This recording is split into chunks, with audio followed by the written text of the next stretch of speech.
Good morning, Nay Goldie! Tay Goldie! Kamusta naman kayo? Mukhang okay na kayo ah.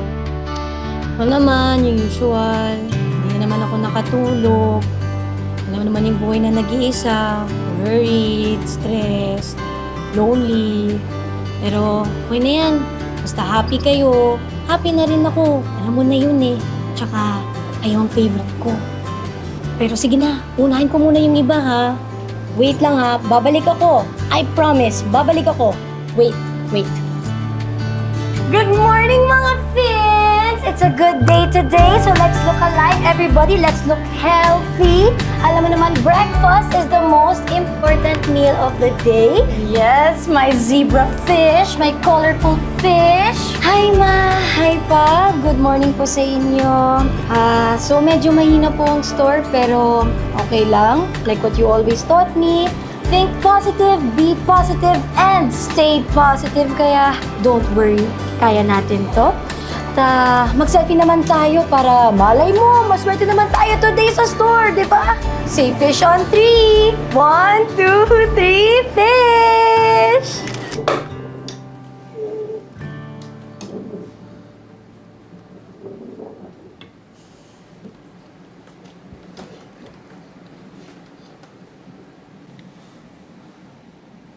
Idol, almost 3 months ka na nagmumukmuk dito sa kwarto mo. Pati trabaho mo, naapektuhan na. Kailangan mo na mag-move on. Buti na lang kakilala ng mami may-ari ng cafe. Bumalik ka na lang daw kapag okay ka na.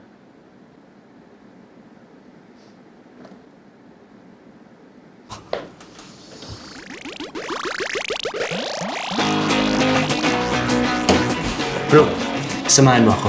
Saan? Tara, tara. Wala na naman customer.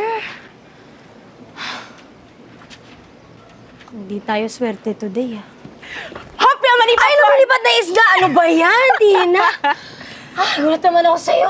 So ano nangyayari dun sa mukha mo, Pauline Marasigan? Bakit parang binaksakan ka ng aquarium sa mukha? Ay nako, malas yan sa negosyo.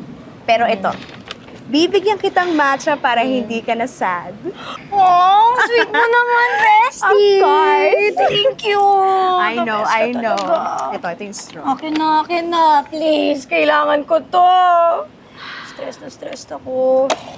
Bestie, ayaw mo ba talaga i-consider yung job offer ng tita mo sa Singapore? Malulugi na tong shop nyo.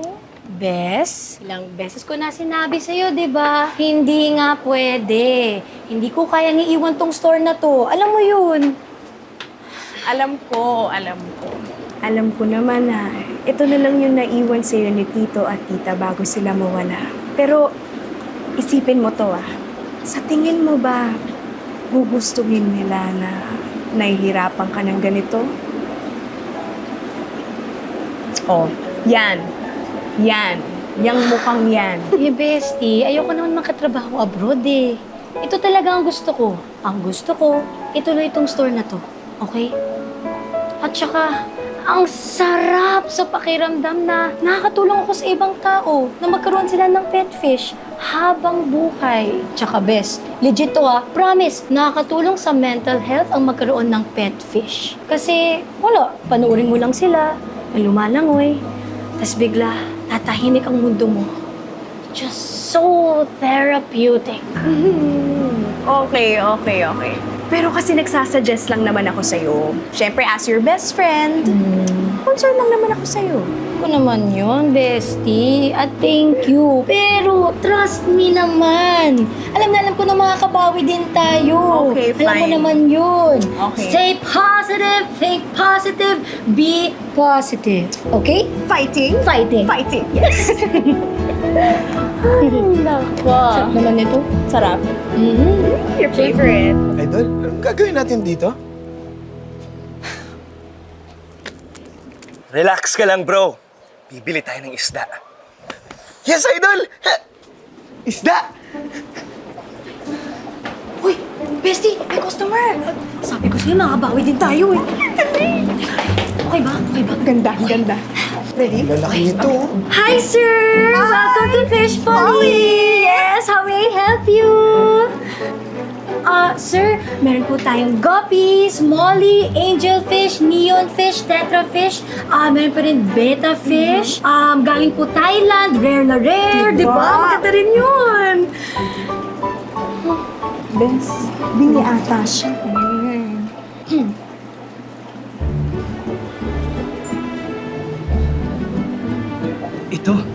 Ito yung hinahanap ko. Miss, magkano tong dalawang isda? Bibilhin ko. Sir, hindi po sila for sale. Kung gusto niyo po, may ibang Orlando goldfish dito po sa likod. 3,000 pesos? Sir, hindi po sila for sale.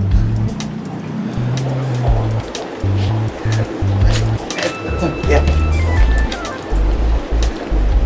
5,000 pesos. Hindi yata pinagbibili ni ate. Rosie, Ito. 7,000 pesos. Bibilhin ko na. Bes, 7 lang. Kunin mo na yan, Bes. Game. Hindi. Lahat na. Ayan, that's money.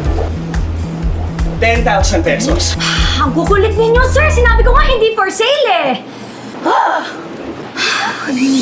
Idol, kung natin ipilit, di yata ipinagbibili.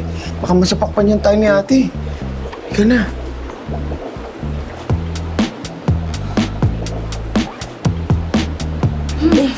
Bakit mo naman sinungita? Tingnan mo, ang cute niya. Oh. Bagay kayo. Isa ka pa! Tingin mo nga ako. Ito naman di mabiro eh. Joke lang.